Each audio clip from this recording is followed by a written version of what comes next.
I'm Chef Jennifer Cabillos, and today we're going to be making Pate. Pate is a sugar confection. That means it's made with a cooked sugar syrup and then set with a gelling agent, also known as a hydrocolloid. In this case, we'll be using pectin. There are two forms of pectin, one that's set with calcium and one that's set with acid. We're going to be using Pectin Juane, or yellow pectin, that's going to be set with our acid, which will be lemon juice. So I have my fruit puree already in my pot, and I'm going to combine with this my Apple Compote, which is essentially like a extra thickened applesauce, and my first amount of glucose.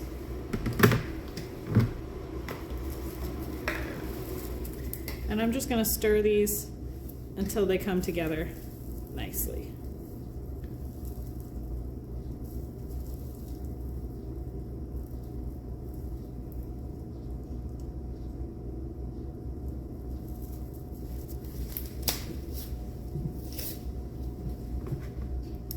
I'm going to start this on low heat just so I can get these combined.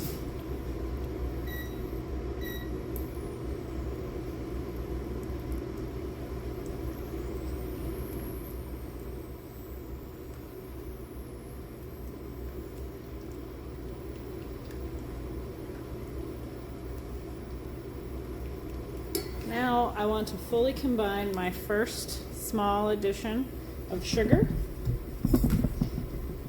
and my pectin. The point of this is that the sugar will start to break up the pectin so that I don't end up with chunks of pectin in my final product. So I want to make sure that this is fully combined and smooth.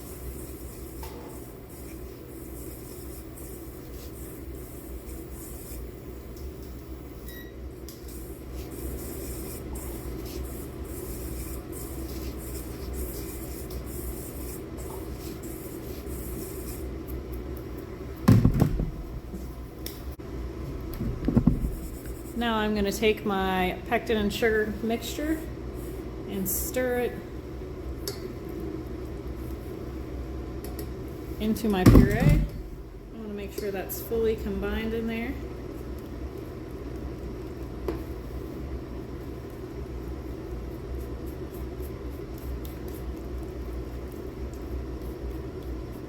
And evenly distributed. Since this is such a small batch, I'm doing this off the heat. If I was doing a larger batch, I would have a little bit more time, but this is going to cook very quickly. As you can see, there's not a lot here in this pot.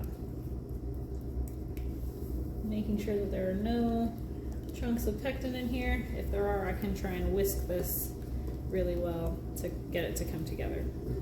So now I'm going to bring this to a boil, and once it comes to a boil, I'm going to slowly add my sugar. Bring it to a boil again, add my glucose, and cook it to 223 degrees.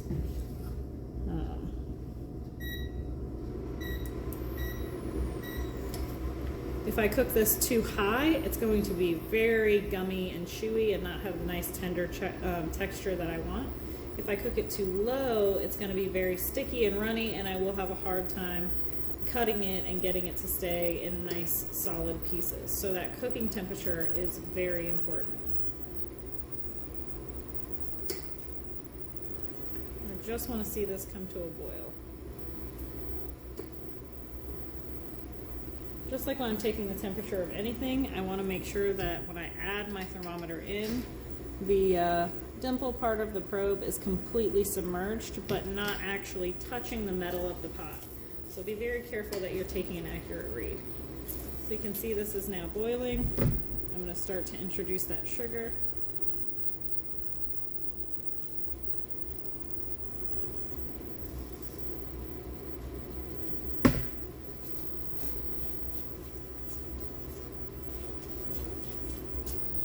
I'm going to stir this just until it comes back to that boil, which is going to happen very quickly. But that sugar has dropped the temperature a little bit. So.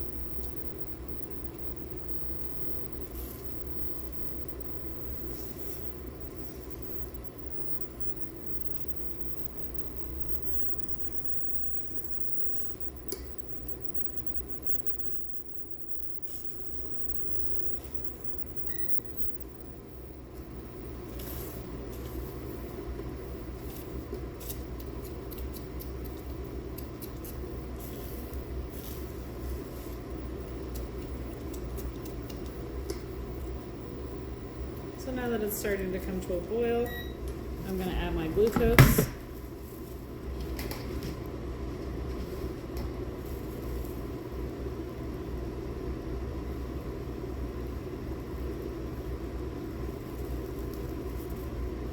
Like I said before, if this was a larger batch, I could add this while cooking, but because it's so small, it will easily overcook while I'm stopping to add my glucose, so I want to be very careful about that.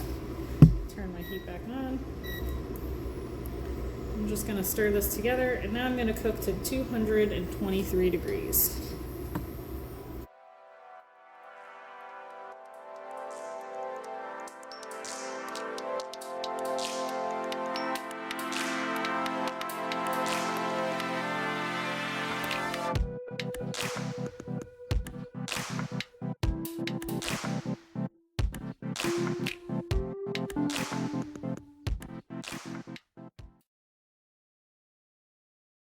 Alright, so I've reached 223 degrees. I want to quickly take this off the heat and set it to the side. So now that I'm ready to move on, this is going to set very quickly once I add my lemon juice, because the acid is what starts to set this pectin. So stir it in really quickly and be ready to pour straight into my frames. I have these frames set on the shorter side, the 3/8 of an inch side.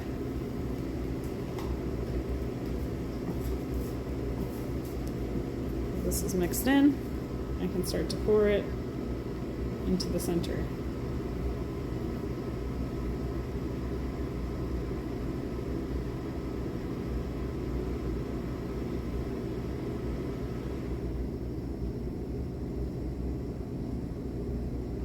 And it should be thin enough right now that it's essentially going to even itself out.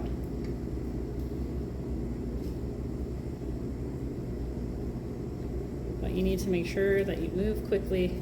If you allow it to cool, it won't be nice and smooth.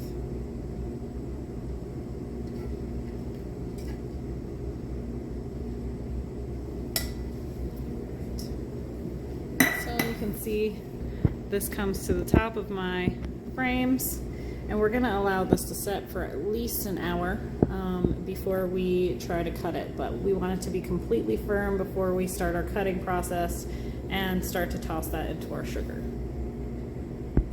So here I have my set raspberry pate. I'm just gently going to take a spatula to remove these bars. This has been sitting for a little over an hour. And that's really all it took for that pectin to set up properly. You can see the little bits that got kind of underneath the bars. I can just pull those away and set those to the side.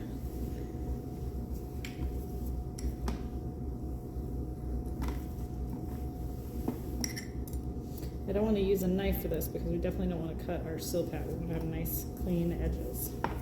So this is just regular refined granulated sugar, and I'm just going to sprinkle the top of it. And this is going to help this keep from sticking to my guitar. Now you can easily cut this by hand, similar to the way that I cut the fudge if you watched the other video. But I'm going to be demoing how to cut this on a guitar, which is a piece of equipment that we use to cut confections into nice perfect pieces. I'm just rubbing the sugar around so that it's coating the sides. It's going to keep the edges from being too sticky. Alright, so now I can actually remove this from my silpat, and I'm going to flip it the other way around.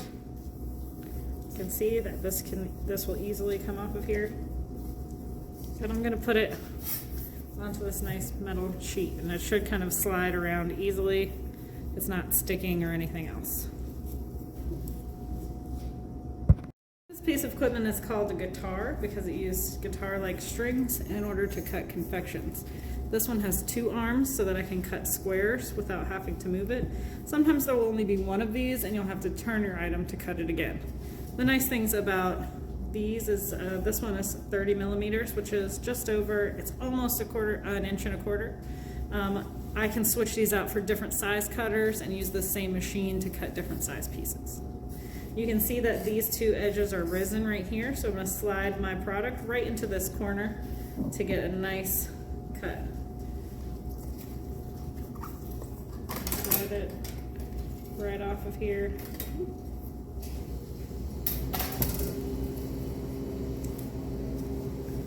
Nice into that corner. And I want to start with the bottom one first.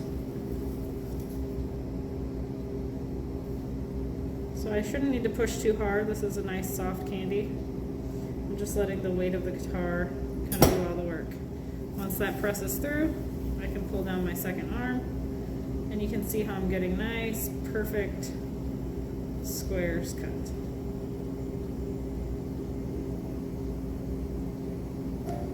All right. So now that I have my squares cut, I'm going to scoot this to the side. I have my granulated sugar, and each piece is going to get tossed in this sugar. So you can see that's kind of a scrap piece there, but you can see the cross section of my nice jelly candy. It should break fairly easily and have a nice short and tender texture. So I can take my pieces, I'm just going to toss them in the sugar, remove any excess, and they should have a nice crust like this all the way around. So I can actually break them apart, add them to my sugar, kind of toss them all at one time. Hold on to those little scrap pieces. I can always cut them up smaller and use them for garnish for other desserts, or cross-utilize them in some other kind of way. I don't want these to be touching each other because I don't want them to stick to each other.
So I have my Pate pieces here and my sugar that have been nice and tossed around. You can see they're nice and evenly coated.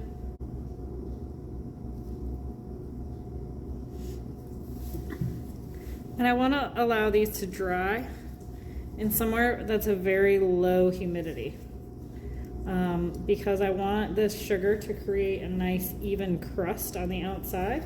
And if it's somewhere high humidity, it's going to become very sticky and absorb lots of moisture. I want to make sure that it's in a cool, dry place.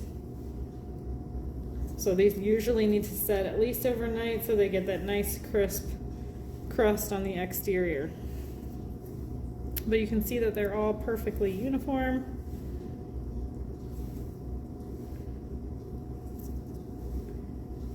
Same height, same size on my cuts. I want to make sure I platter them in a way that accentuates how nice they look. And a well-made Pate should have this nice clean cut where it cuts evenly. It has a nice spring to it. It isn't too rubbery. It's still very tender to the bite. But it should also have a crisp exterior sugar shell where it has slightly dried to the exterior. And the main thing we're looking for with confections is that beautiful uniformity. If your pate fouille is very thick and rubbery, you've probably cooked it a little too high. If it's very sticky, you're not able to cut it, it won't remove from the sheet, then you have probably cooked it too low.